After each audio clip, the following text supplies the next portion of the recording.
जो पाकिस्तान है वो मेरी मदरलैंड है और जो कनाडा है वो होमलैंड है। आपने जो 7 किताबें लिखी हैं, किताब पढ़ना मुश्किल है, किताब लिखना उससे कितना मुश्किल होगा।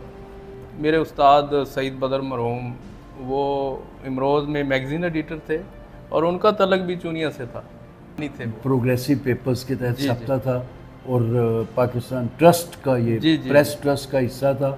और मेरा ख्याल है कि पाकिस्तान टाइम्स जी जी और अमरोज़ जो है इनकी एक ही बिल्डिंग थी, एक ही बिल्डिंग। मैं हॉस्पिटल के सामने। मेरी जो हैंड राइटिंग बड़ी अच्छी थी तो किताबत भी मैंने 40-40 सफ़े की खुद की। तो ये एक हार्ड वर्क था। कोई 526 के करीब आर्टिकल आए थे जिसमें से सिर्फ 20 को इनाम मिले थे, तो मेरा आर्टिकल भी उसमें उनमें शामिल शामिल था। ये DW की हम बात कर DW रहे की। हैं। जी जी, दुनिया की उम्मीद पाकिस्तान के नाम से किताब शाया की। पाकिस्तान हमेशा धड़कता है आपके जी जी दिल जी। में। कोरोना के बाद जो एक लिमिटेड हज हुआ है, अलाउ हुआ थोड़ा। हाँ जी, 1 मिलियन लोगों के साथ, तो वो उसमें फिर मुझे सादत मिली हज की।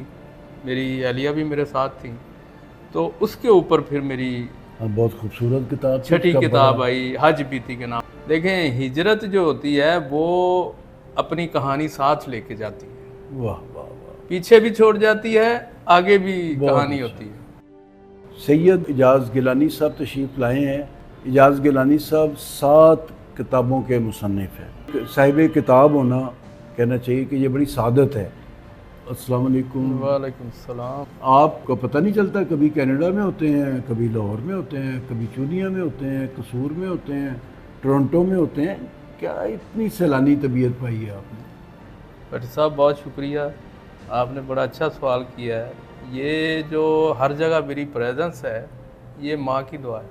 जब मैं कनाडा गया तो मेरी वालदा राज़ी नहीं थी, लेकिन मैंने उनसे गुजारिश की कि बहुत सारे लोग जाने की कोशिश करते हैं, पैसे खर्च करते हैं, मेरा तो पैसा ही कोई नहीं खर्च हुआ, तो आप इजाज़त दें। तो उन्होंने इजाज़त दे दी और मैंने कहा वहाँ रहना ना रहना ये बाद की बात है। मैं चला गया तो वो बहुत उदास भी हुई, तो गांव से जो बूढ़ी औरतें आती हैं उनके पास, उन्होंने कहा जी आपका तो बेटा अमेरिका कनाडा चला गया, तो वो तो वहाँ से तो 5 साल से पहले आता ही नहीं। तो वो रंजीदा हो गई, तो इस बात का जिक्र उन्होंने मेरे से किया। तो मैंने कहा आप दुआ करें, इंशाल्लाह मैं जल्दी आऊँगा।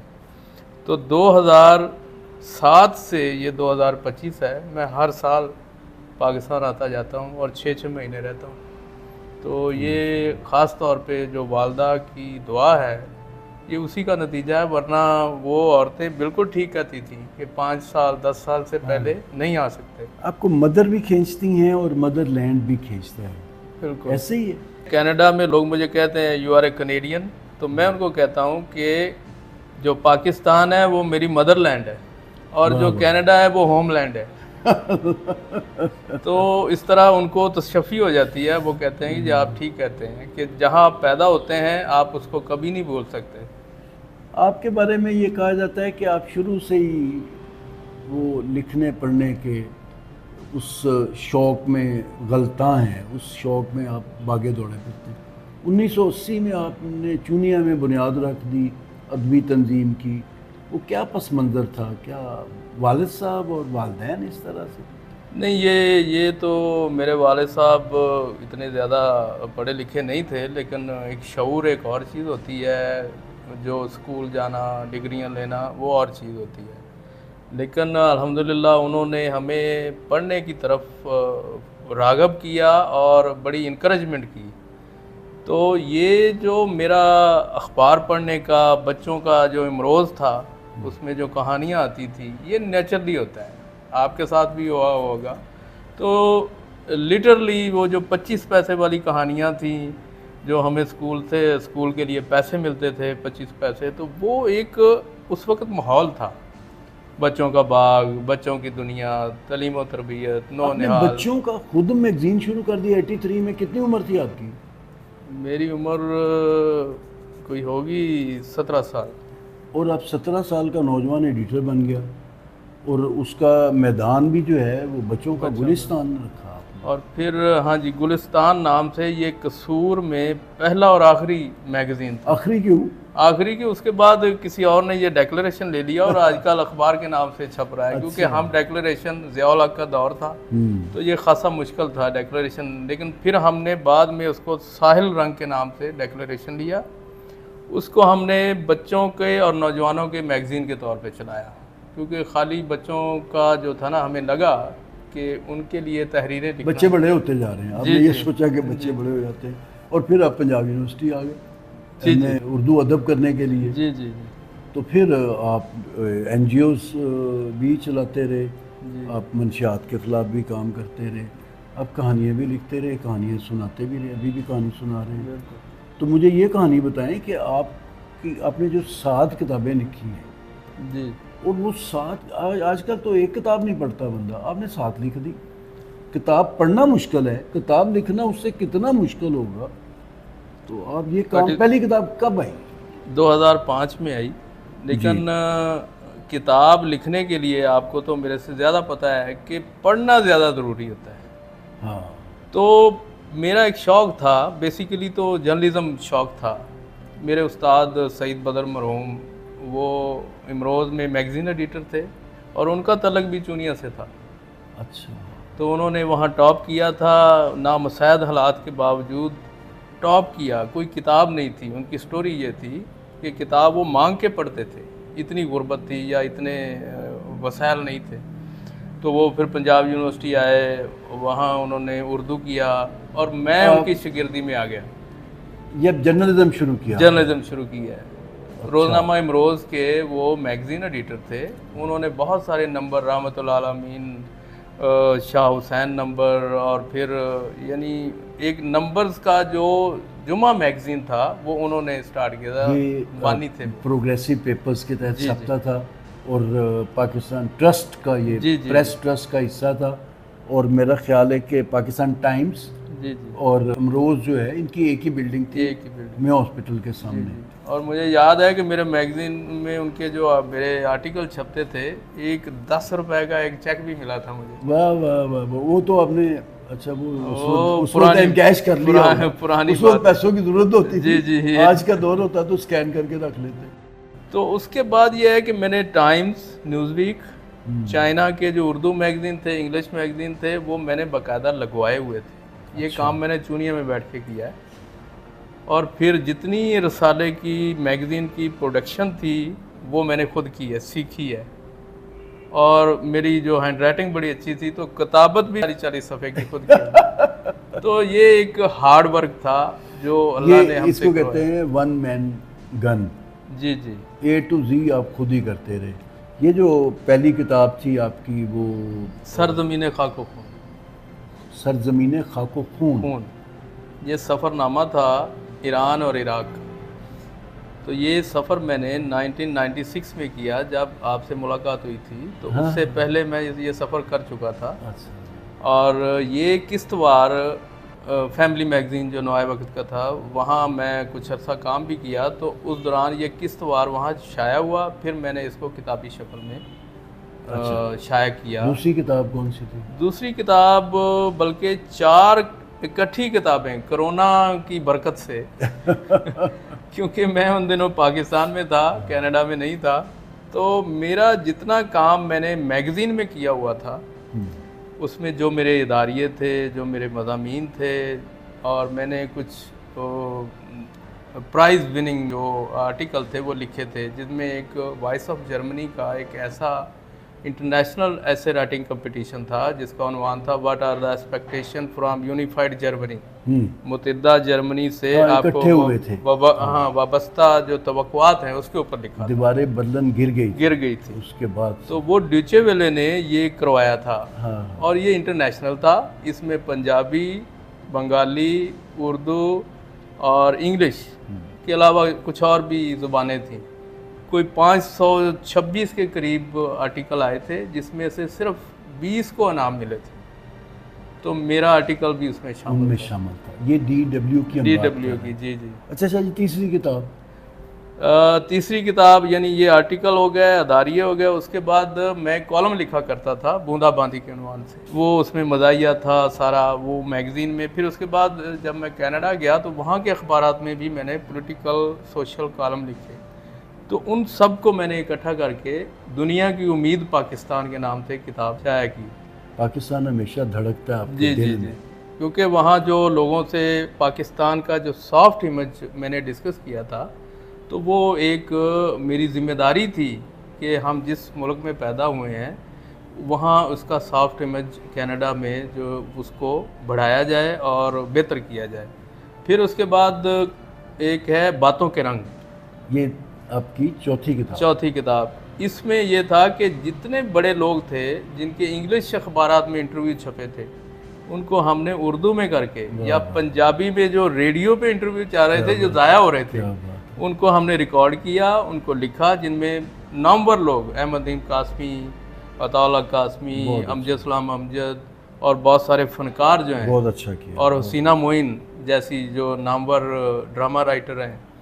तो उन सब को हमने एक जगह इकट्ठा किया जो हमारे मैगज़ीन में छपे थे, और वो बहुत बड़ा एसेट है। बातों के रंग। बातों के रंग। रंग बातें करें, बातों से खुशबू आए।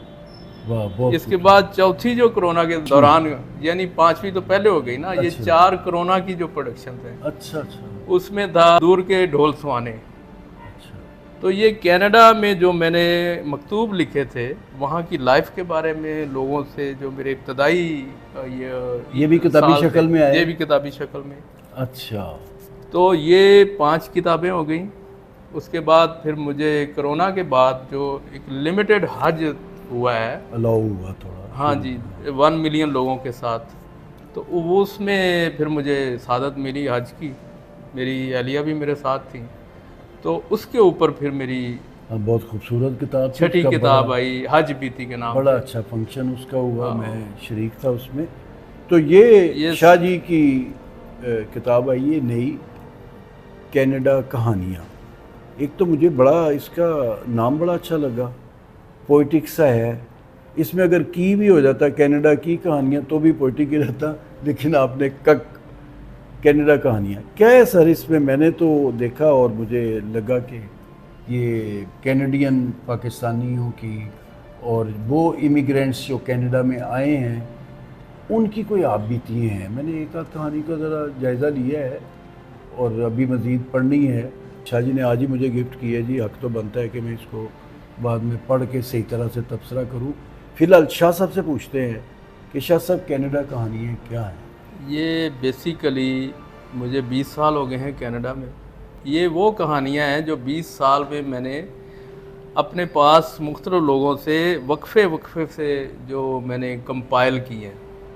देखें, हिजरत जो होती है वो अपनी कहानी साथ लेके जाती है, वाह वाह वाह, पीछे भी छोड़ जाती है, आगे भी बहुत कहानी अच्छा, होती है। बहुत अच्छा। तो ये वो उस हिजरत की कहानियाँ हैं जो बरसगीर से, यूरोप से, अफ्रीका से और दूसरे मुल्कों से लोगों ने कनाडा गए हैं। उनकी हिजरत, उनकी जो जज्बाती वाबस्तगी पीछे थी, जो उनको हार्डशिप या मुश्किलात वहाँ फेस करनी पड़ी हैं, और उनकी ज़िंदगी में क्या तब्दीलियाँ, उन्होंने क्या खोया क्या पाया। ये बेसिकली खोया है, पाने वाली जो है उसकी कहानियाँ बाद में आएंगी, यानी अच्छा, कामयाबी इसमें ज़्यादा उदास कहानी है? हाँ, मोस्टली वो हैं कि जिनमें इबरत एक किस्म की या उदासी है, गम है। अब ये तो नहीं चाहते आप कनाडा पहुंच गए हैं और बाकी लोगों को डरा दें आपके कनाडा कोई ना आए? हाँ, ये अगर मेरी स्टोरी के नतीजे में अगर कोई ये सोचना शुरू कर देता है तो मेरा ये हरगज़ मतलब नहीं है। मतलब ये है कि कुछ लोगों ने अपनी अच्छी ज़िंदगी अपने मुल्कों में छोड़ के जब चॉइस किया है, तो वो उन्होंने जो वहाँ मुश्किलात झेली हैं या उनके साथ जो बीती है, क्योंकि बेसिकली तो जो गुदाज होता है, जो गम होता है, जो उदासी होती है, इंसान उसको पालता है। हम आजकल के दौर में खुशियों से ज़्यादा हम दूसरे की खुशी को देख के खुश नहीं होते। हाँ। हम ये कहते हैं कि यार ये बंदा खुश क्यों है, हमें उसको देख के उदासी हो जाती है। और कनाडा की जो ज़िंदगी है उसमें मुझे बड़ी हैरत होती है कि वहाँ कोई किसी के काम नहीं आता। स्टेट तो आती है सर? मैं पर्सनल लेवल पे बात, इसके बावजूद लोगों में अजियत पसंदी हसद इस लेवल का है कि फ़र्ज़ करें मैं अब गया हूँ वहाँ, तो मुझे जल्दी जॉब मिल गई, मैंने घर ले लिया या गाड़ी ले ली, तो दूसरे जो पुराने लोग हैं वो हसद में या उस अजियत में मुतराए यार सर ये होना है ना, ये तो नेचुरल और फितरी सी बात है। आपका बेटा कैनेडियन आर्मी में चला गया, वहाँ मेजर बन गया, उसका जो गेटअप है उस सोसाइटी में आपको इज्जत मिलना शुरू हुई। बहुत से लोग सोचते हैं यार है तो उमजदा ही सी, तो एनू क्यों इन्ना वकार मिल गया है, क्यों एडा आगे चला गया, तो थोड़ा सा कैफियत आती तो है, माफ़ कर दें लोगों को। अब कहानी सुनानी शुरू करें कोई इसमें से, कहानी इसमें ये कोई है, एक मुंतखब कहानी लें जी, एक कहानी सुनते हैं। और 20 कहानियाँ हैं शाह जी ने पेश की हैं, और ये कहानियाँ यकीन करें रूह में उतरती हैं। जो मैंने थोड़ा सा इसका सरसरी का जायज़ा लिया है ना, तो मुझे महसूस हुआ है कि यार ये कहानियाँ नहीं पढ़नी चाहिए। एक दिलचस्प कहानी एक दिलचस्प कहानी है सूडान के एक नौजवान की, जी जी। जो बचपन में जिसका वालदा फौत हो गई और इसे एक छोटा भाई भी था, तो उसके वालिद ने दूसरी शादी कर ली। तो ये कहानी उसने खुद हमारी क्लास के अंदर ये बयान की थी। उसकी जो सतीली माँ आई तो उसके साथ 2 बच्चे थे। अब वो ऐसी औरत थी कि उसने बताया कि जब वो खाना बनाती तो हम दोनों भाइयों के हाथ बांध देती थी और अपने बच्चों को खाना खिलाती, और जब वो खाना बचता तो हमें मिलता था, अगर वो खा जाते तो हम भूखे रहते थे। इस सूरत हाल में वो कह रहा है कि मैं अपने छोटे भाई का, यानी वो मेरा बेबी था, और मैं उसके लिए बाहर से कोई फल, कोई केले वेले, कोई पत्ते लेके आता था, कोई अफ्रीका में आपको पता है इस तरह। तो एंड ऑफ द डे ये हुआ कि वो वहाँ से ना घर से भाग गया, और उसने अपने आप को एक relief agency, Saudi relief agency थी, वहाँ एज ए ऑर्फन उसने रजिस्टर्ड करवाया। वहाँ उसको खाने को मिल रहा था, लेकिन वो बाद में फिर अपने एक दिन छोटे भाई को भी घर से उठा के ले गया चोरी, और वहाँ उसने उसको कर दिया, और ये खुद कीनिया चला गया। किसी ने बताया कि वहाँ जो अक़वाम मुत्तहिदा का जो कैंप है, वहाँ से आप बाहर जा सकते। तो इसके ज़हन में भी कहीं और जाने की तड़प थी, ख्वाहिश थी, तो वहाँ इसने अपने आप को रजिस्टर करवाया, भाई को पीछे छोड़ा, और उसके बाद उस कैंप के अंदर इसका प्रोसेस हुआ। और एक ख़ातून से जिसके घर किसी के घर ये दर्जी था और कपड़े देने जाता था, तो वहाँ जो मुलाजमा थी, इसको लगा कि इसके साथ बहुत ज़्यादा जुल्म होता है, तो इसने उसको बाहर बुला के खाना शाना खिलाया और कहा मेरे से शादी करोगी? उसने कहा हाँ मैं करूँगा। खाने पे रोमांस शुरू हो गया। अच्छा, चूँकि इसको तरस आया था, तो ये एक बड़ा अच्छा दर्जी था और पैसे अच्छे बनाता था, तो इसने शादी कर ली। ये यकीनन ख़वातीन लेडीज़ टेलर हो। हाँ जी, तो उसको फिर ये कनाडा लेके आ गया। एंड ऑफ द डे ये इसका नाम आ गया और ये कनाडा के आगे क्या हुआ सर? ये कनाडा है तो क्या इकट्ठे रहे या आपस में? यही ये इसकी जो है ना आगे फिर वही क्राइसिस जो होता है ना कि फैमिली डोमेस्टिक वायलेंस जो है वो, या एक क्राइसिस शुरू नहीं, वो खातून ने इससे जान छुड़वाने की कोशिश की, क्योंकि इसने जिस तरह शादी उससे की थी, तो वो उसके अंदर एक वनरेबिलिटी थी जो यहाँ कनाडा में आ गए। उसने कहा तुम तो कोई काम नहीं ढंग से करते, ये वो, तो उसने कहीं और अपने मामला चला लिए, इसको अंदर करवा दिया। अच्छा, गिरफ्तार करवा दिया, और फिर ये बेचारा जेल में रहा। इसको फैंटी शैंटी भी लगवा दी, उसके 2 बच्चे, हाँ, कोई ग्रुप जिनके साथ उसकी अटैचमेंट थी, अच्छा। उन्होंने इसको तशद्दुद भी किया। तो खैर बहरहाल वो ये हुआ कि ये फिर हमारी क्लास में ये एडमिशन इसने लिया हुआ था, उसने दोबारा एक दिन क्या हुआ कि 10 दिन के लिए गायब हो गया। उसने दोबारा इल्ज़ाम लगा के जेल पहुँचवा दिया। तो इंटरेस्टिंग बात यह है कि उसके नाम का हिस्सा था क्रिश्चियन लाडो। तो मैंने उससे पूछा कि ये लाडो क्या है? उसने कहा कि ये इट्स काइंड ऑफ स्वीट। तो कहने लगा our neighbour was East Indian and he gave me that name. Laddu था वो।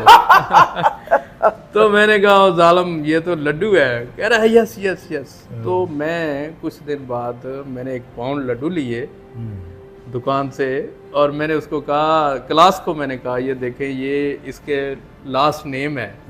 तो उसने एक लड्डू उठाया और मुंह में डाला, तो उसने let's have a motichoor here in उसने कनाडा। जनाब क्या क्या लगाया और अपने आप को उसने कहा oh thank you thank you.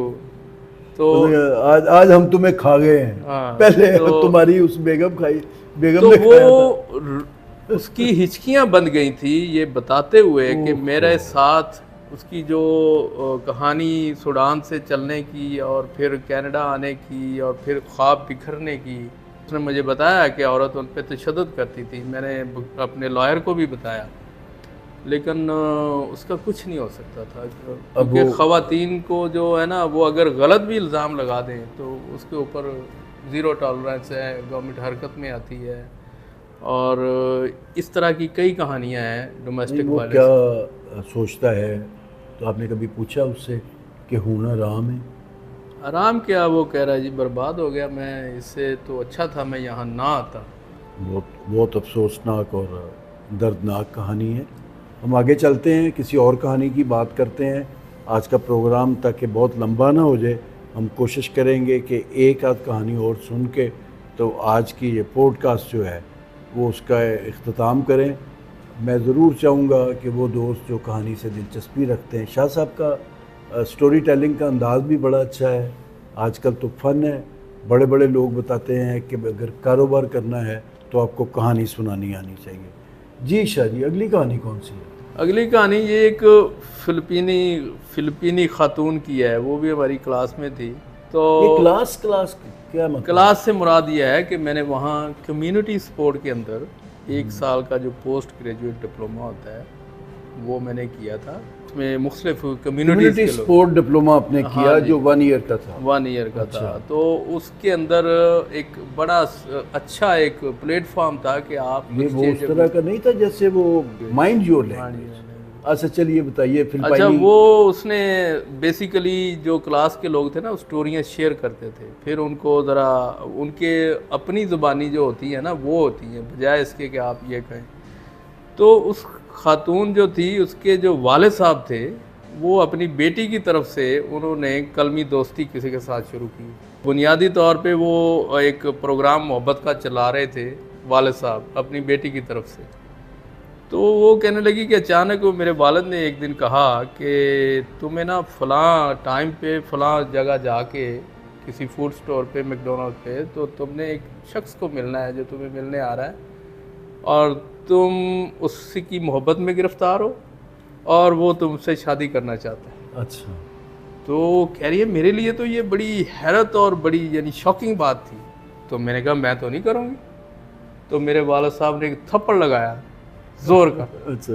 तो मेरी जो दूसरी बहन थी वो आई भाग के, क्या हुआ है? उसने कहा इसको समझाओ, मैं इसके मुस्तकबिल के लिए मैंने इतना बड़ा एक प्लान और इतनी बड़ी मेहनत की है और ये बेवकूफ़ कह रही है कि मैं नहीं करूँगी। ये तो कोई फिल्मी कहानी की तरह की है स्टोरी। तो वो कह रही है, मेरी बहन ने मुझे समझाया और मेरे वालिद ने बाद में प्यार भी किया कि देखो ये तुम्हारे मुस्तकबिल का मामला है, तुम अगर अच्छा परफॉर्म करोगी तो तुम कनाडा जा सकते।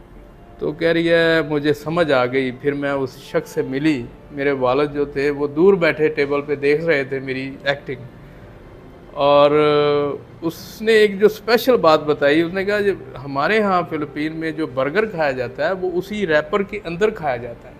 तो मैंने ये शख्स पहली दफ़ा देखा कि उसने रैपर उठा के इधर फेंका और हाथ में पकड़ा और खा रहा है ना। तो मुझे बड़ा अजीब लगा कि ये कनाडा में इस तरह बर्गर खाया जाता है, हमारे यहाँ तो रख रखाव के साथ। और वो शख्स कोई 13 साल उम्र में बड़ा था इस खातून से, लेकिन अब पीछे जो प्रेशर था, जो माहौल बना हुआ था, शादी हुई, पता नहीं क्या क्या उसने बाप ने क्या क्या कलमी दोस्ती में हाँ वो ब्रीफिंग दी सारी। तो वो बंदा जो है वो आया और फिर कह रही शादी हो गई, फिर कनाडा आ गई। तो वो बंदा पहले तो बड़ा ख्याल रखा, लेकिन बाद में आहिस्ता आहिस्ता ना उसने कंट्रोल करना शुरू कर दिया कि मैं तुम्हें बाहर नहीं जाना, जॉब नहीं करना। जबकि उसने कहा फ़िलिपीन की जो ख़वातीन हैं वो वर्किंग कल्चर से, बहुत मेहनती वर्किंग कल्चर से थे। और एक सबसे जो अहम बात है, उसने कहा जी कि आपके तो सिर्फ मेल मेंबर फैमिली को सपोर्ट करते हैं ना, वालिदैन को, हमारे यहाँ लड़कियों को भी सपोर्ट करना होता है, हमने भी उनको फाइनेंशियली करना होता है, ये हमारा कल्चर है, हमारे ऊपर बर्डन होता है। इसलिए हम काम करती हैं और लेकिन वो उस बंदे ने बाद में कंट्रोल करना शुरू कर दिया, 3 बच्चे हुए, लेकिन एंड ऑफ द डे ये हुआ कि सेपरेशन हो गई, मोहब्बत टूट गई, रूठ गई। जब इसने देखा कि ये बंदा अब अब्यूसिव हो गया है या इसको भी थोड़ा सा कनाडा में रहते हुए अपने राइट्स का पता चला, तो वो ब्रेक हो गई शादी, बच्चे इसके साथ रहने लगे। बाद में चूँकि वो क्रिश्चियन फैमिली थी और कह रहे चर्च में जाके तो दूसरी शादी के लिए बाकायदा क्लासेस लेनी पड़ती हैं। तो इस दौरान इसकी एक मुलाकात एक और फिलिपिनो से हुई, मेल से जो बस ड्राइवर था, और उसकी अपनी बीवी से सेपरेशन हो चुकी थी और उसके जो 3 बच्चे थे वो उसकी बीवी के पास थे। तो अब जब इन्होंने आपस में क्लासेस के बाद शादी कर ली, वो जो इसका नया खामद था उसके बच्चे कोई और पाल रहा था, तो इसके बच्चे ये वाला शख्स जो है ये नया अब्बा उनको मिल गया था, पाल रहा था। तो ये एक कॉमन यानी सिचुएशन है। क्या? इस दौरान बड़ी एक इंटरेस्टिंग बात उसने बताई कि मैंने एक छोटा पपी रखा हुआ था, तो वो बिस्तर पे सोता था हमारे साथ। तो मेरे जो दूसरे वाले शौहर थे उनकी एक दिन अचानक तबीयत ख़राब हुई, एलर्जी टाइप। तो इसको जब हम डॉक्टर के पास गया तो उन्होंने सारे टेस्ट पे देखने के बाद कि आपके घर में कोई पेट है रखा हुआ है। तो मैंने कहाँ रखा हुआ है, तो कह रहे वो कहाँ सोता है, तो हमारे साथ सोता है। तो उसने कहा अब ये है कि या बिस्तर पे आपका सोएगा या कुत्ता सोएगा। तो मैंने कहा ये कुत्ता ही सोएगा, इसको मैं अलग से बिस्तर दे दूंगी। वाह वाह वाह वाह, खूबसूरत वाइंड अप सीन, बड़ा अच्छा है। फिलिपाइनियों के बारे में मैंने देखा है कि पूरी दुनिया की इकोनॉमी चलाने में इन फिलिपाइनी औरतों का बहुत बड़ा हाथ है। दुबई में घरों की मुलाजमीन फिलिपाइनी औरतें, मैंने हांगकांग में देखा है, पूरा हांगकांग जो है वो तकरीबन 50% मुलाजमीन जो हैं वो ख़वातीन हैं। अच्छा, फिर सऊदीया में देखें, फिर आप अमेरिका में देखें, यूरोप में देखें, खुद मतलब इंग्लैंड में देखें, हर जगह फिलिपाइनी नज़र आते हैं। पहले किसी ज़माने में बांग्लादेशी कहते हैं कि बहुत ज़्यादा अच्छे वर्कर होते थे, लेकिन फिलिपाइनी इसके बारे में यह है कि ये बड़े वफादार और बड़े मेहनती लोग होते हैं। इसमें कोई शक नहीं, ये बड़े नाइस हार्टेड लोग हैं और मेहनती भी हैं, इनकी ख़वातीन भी मर्द भी ज़्यादातर। और आपको मैं ये बिलखुसूस बता रहा हूँ कि जो मनीला एयरपोर्ट है इनका, और मुझे इसकी तस्दीक की है उन्होंने, वहाँ लिखा हुआ है कि ओवरसीज़ आर हीरोज़। और हमारे टूरिज्म को भी वेलकम कहते हैं बहुत ज़्यादा। नहीं, अपने जो ओवरसीज जो उनके काम बाहर कर रहे हैं, वो इतना पैसा भेजते हैं कि उनके बारे में एयरपोर्ट पे लिखा, जब वो जाते हैं तो उनके बारे में वेलकम ये लिखा हुआ है, वेलकम वर्ड्स है कि you are are heroes, overseas Filipinos are heroes. क्या बात। तो हमारे यहाँ देख लें, हम हमारे हीरो हैं, आप भी हमारे हीरो हैं, कोई ऐसी बात नहीं। विलन भी होते हैं, हीरो भी होते हैं। जो फिलिपाइन के बारे में सबसे पहले जो मुझे पता चला ना, वो हमारे कोई वहाँ जो पहलवान है, पहलवानों के आगे लिखा होता था चैंपियन मनीला। अच्छा, मैंने पूछा ये चैंपियन मनीला क्या है भी, तो कई लोगों को पता ही नहीं था। वो पहलवानों से तो मैं नहीं मिल सकता था, लेकिन दूसरे लोगों से तो अंदाज़ा हुआ कि मनीला में चैंपियनशिप होती रही पहलवानों की। चले आज हम यहाँ अपनी गुफ्तगू ख़त्म करते हैं। बहुत शुक्रिया शाह साहब का। शाह साहब ने बहुत मुझे उम्मीद है नाजरीन को बड़ा अच्छा लगा होगा। कहानीबाजी, कहानी साजी का ये फॉर्मेट चलता रहेगा। लाहौर से या टोरंटो से आप के साथ जुड़े रहेंगे। हम मुमकिन है सोलो चले, मुमकिन है इस तरह हमारा कोई गुफ्तगू हो, या मुमकिन है कि हम जूम पे कहानी सुनाने का और कहानी बनाने का काम करते रहेंगे। सलामत रहिए। शाह साहब आपका बहुत शुक्रिया। आपका बहुत शुक्रिया। आप भी सलामत रहिए, खुश रहिए, आबाद रहिए, खुशहाल रहिए। अस्सलाम वालेकुम।